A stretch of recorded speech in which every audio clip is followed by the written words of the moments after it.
I'm going to take and plead ignorance to anything in this video because my vocabulary is not half as in depth as that which is used in the video. I am ignorant. Yes, I do not have a degree or an understanding in a lot of the things that were spoken in this video.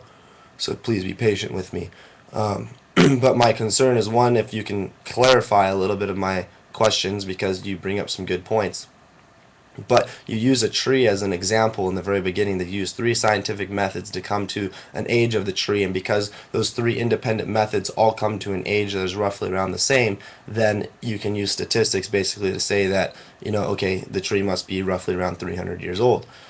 The difference being is when you start taking organisms and animals, I see you using 3 different animals to prove the same thing, instead of using one animal and taking 3 different methods to come to the same result. So you take 3 different life forms that have the same basic traits, and then you assume that they must be related somehow, that they must have evolved. But that by no means shows anything, because what you're trying to prove is evolution, and so you're taking information like 3 different animals and proving that evolution exists, rather than taking one animal, taking 3 evolutionary methods, and then proving that animal has evolved. And maybe you're doing the same thing, maybe I'm mixing it up, and maybe you could twist it around to fit your needs however they need to be. One thought, though, that I have, and maybe you can explain this, is my understanding of evolution was that it was a basic adaptation of that which is needed to survive, or a better function. Most evolution goes into the form of a better form of something. You're not going to degrade in evolution, to my understanding. Those animals would die off. You would not evolve to blindness or evolve to, losing hearing, as much as those people would not survive, or those animals would not be able to survive in the wild.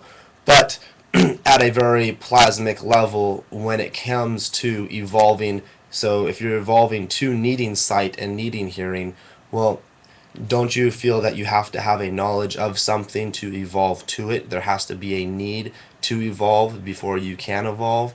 So if there is no knowledge of light, and there is no knowledge of sound, and there is no knowledge of feeling and touch, then how did these things evolve? How did the senses evolve? Because that seems like a much more simpler way of looking at it. If I am an organism, or I am a creature, and I do not know the light frequency exists, why would my eyes evolve so I could see light? There'd be no reason for it to, because I don't even know it exists.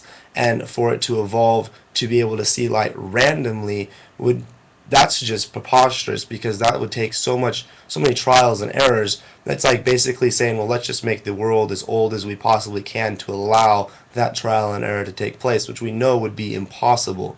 You can't just say an animal's eyes would just automatically evolve so they could see light. And then evolve so they could hear at the same time. Well, if they don't know sound waves exist, and sound waves are just a frequency, and there's certain frequencies that you can and cannot hear, which I guess some animals can hear sounds that we can't hear, but why would they even have the need to evolve? Because all they would be doing with sound waves is feeling vibrations, so why would they need to hear vibrations? Where would that come from? So if you could explain where you think the evolution of senses come into play, that would be cool. Also clarify a little bit more on just basically how those 3 animals being related, how you use scientific method to come to the conclusion, other than just showing that they're related to each other. Because I can show that I'm related to somebody else, but I did not come from them. They're not my mom and dad, but we both have the same jaw and skull structure. So I don't know. If that makes any sense, great. If it doesn't, you can curse me out and play petty games like everyone else, but I'm actually genuinely curious. So thank you for your time. Sorry to waste it. Alright, bye.